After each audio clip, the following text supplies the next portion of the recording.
Software ఉద్యోగాలు ఇక లేవేమో, జీవితాలు అల్లకల్లోలమేమో అనుకుంటున్నటువంటి వేళ ఇన్ఫోసిస్ కాస్త ఊరటనిచ్చింది. ఐటీ దిగ్గజం ఇన్ఫోసిస్ జనవరి, మార్చి త్రైమాసికాల అంచనాలకు మించి 8,501 కోట్ల ఏకీకృత నికర లాభాన్ని నమోదు చేసింది.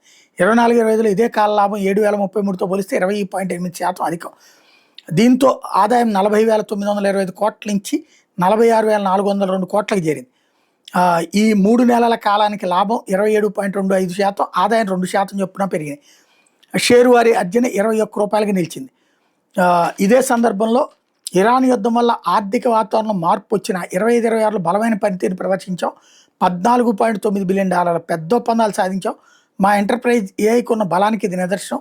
పలు రంగాల్లో మా ఏఐ సేవల వ్యూహానికి ఉన్న బలం మార్కెట్లో ప్రతిఫలాలను అందిస్తుందంటూ ఇన్ఫోసిస్ CEO చెప్పుకొస్తున్నారు. అదే సందర్భంలో సమీక్షా త్రైమాసికంలో 8,440 మంది సిబ్బంది తగ్గడం, మొత్తం ఉద్యోగుల సంఖ్య 3,28,594 నిలిచిన నేపథ్యంలో వరుసగా 6 త్రైమాసికాల పాటు నికరంగా ఉద్యోగులను జత చేసుకుంటూ వచ్చామని, వలసల నిష్పత్తి 12.6% చేరింది అన్నటువంటి లెక్క చెప్పుకొస్తుంది.